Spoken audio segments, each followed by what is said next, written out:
Assalamualaikum warahmatullahi wabarakatuh. Halo, perkenalkan, nama saya Nur Afni Wulandari. Saya merupakan mahasiswa PPG Prajabatan tahun 2022. Di sini saya akan menjelaskan tentang perjalanan pendidikan nasional.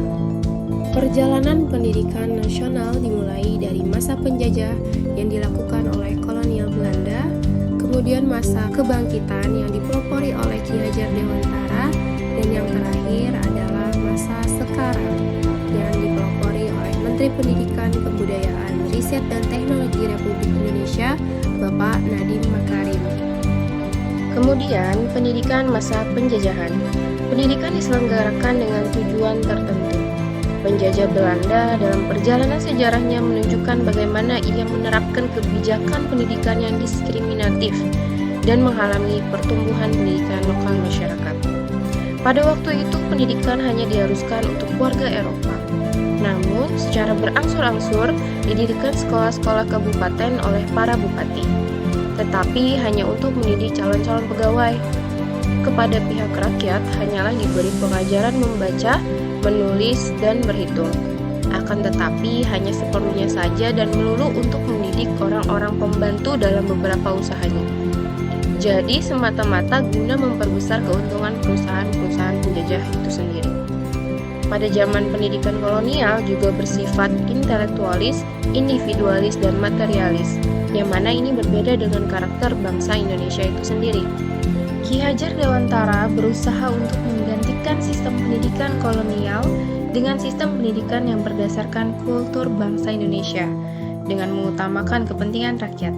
Sistem pendidikan yang sesuai dengan budaya bangsa itu oleh Ki Hajar Dewantara dinamakan sistem Among. Ki Hajar Dewantara dengan sistem Amongnya mengoreksi sistem pendidikan kolonial pada saat itu dengan usaha mendidik manusia seutuhnya. Dalam mendidik, yang dikembangkan bukan saja aspek kognitifnya, tetapi juga aspek afektif dan psikomotoriknya. Oleh karena itu, isi pendidikannya di samping memberi ilmu pengetahuan pada anak didiknya, juga pendidikan yang mengandung nilai-nilai budaya bangsa, semangat kebangsaan, jiwa merdeka, keterampilan, sejarah kebangsaan, kesenian, dan olahraga yang mengandung nilai-nilai kultural bangsa Indonesia. Kelahiran sistem Among bersamaan dengan kelahiran Perguruan Nasional Taman Siswa pada tanggal 3 Juli 1922. Pendidikan di Taman Siswa dilaksanakan menurut sistem Among. Ialah suatu sistem pendidikan yang berjiwa kekeluargaan dan bersendikan kodrat alam, yaitu sebagai syarat untuk mencapai kemajuan yang secepat-cepatnya dan sebaik-baiknya, dan kemerdekaan sebagai syarat untuk menghidupkan dan menggerakkan kekuatan lahir batin anak agar dapat memiliki pribadi yang kuat atau tangguh dan dapat berpikir serta bertindak secara merdeka. Pendidikan di Indonesia saat ini berlakunya kurikulum merdeka. Kurikulum merdeka adalah kurikulum yang berfokus dalam pengembangan minat dan juga bakat siswa sejak dini.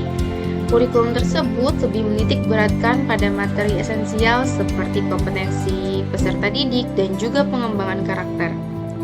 Kompetensi yang diunggulkan dalam kurikulum merdeka adalah profil pembelajar Pancasila dengan 6 karakternya, yaitu beriman bertakwa kepada Tuhan Yang Maha Esa dan berakhlak mulia, mandiri, berkebinekaan global, kreatif, gotong royong, dan bernalar kritis. Lalu, apakah pendidikan di Indonesia sudah merdeka? Mari kita bandingkan pendidikan sebelum merdeka dan setelah merdeka. Pada masa penjajahan, pendidikan diwarnai diskriminatif.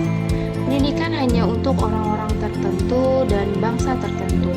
Namun, setelah merdeka, seluruh warga negara Indonesia berhak memperoleh pendidikan. Pada masa penjajahan, pendidikan bersifat intelektualis, individualis, dan materialis. Pendidikan dilaksanakan dengan kepentingan penjajah itu sendiri. Sedangkan setelah merdeka, pendidikan di Indonesia bertujuan untuk mencerdaskan kehidupan bangsa Indonesia dengan asas kebudayaan dan kekeluargaan. Menurut saya, pendidikan di Indonesia telah merdeka, yaitu dengan berlakunya kurikulum merdeka yang dipelopori oleh Bapak Nadiem Makarim. Jika kita sandingkan kurikulum Merdeka dengan pembelajaran di Taman Siswa memiliki banyak persamaan, yaitu yang pertama, pada pembelajaran di Taman Siswa tidak diskriminatif, begitu pula dengan kurikulum Merdeka, tidak diskriminatif. Yang kedua, pendidikan berdasarkan kebudayaan bangsa Indonesia, begitu pula dengan kurikulum Merdeka. Kurikulum Merdeka mengedepankan 6 karakter pembelajar Pancasila, yang mana di antaranya adalah beriman dan bertakwa kepada Tuhan Yang Maha Esa dan berakhlak mulia, gotong royong, dan berkebinekaan global, yang mana itu adalah karakter bangsa Indonesia itu sendiri. Yang ketiga, dilaksanakan sesuai kodrat dan iradat yang dimiliki oleh pelajar. Kurikulum Merdeka juga menciptakan ruang bagi setiap individu untuk tumbuh dan berkembang sesuai fitrah dan keunikannya masing-masing. Di sini terdapat kesamaan karena kurikulum Merdeka dengan kurikulum pembelajar Taman Siswa menghargai kodrat anak dan potensi ataupun minat yang ada di dalam dirinya sendiri. Dengan kata lain, pendidikan bukanlah keterpaksaan, tetapi pendidikan adalah mengembangkan kodrat alami dari siswa tersebut agar mendapatkan hidup yang sebaik-baiknya.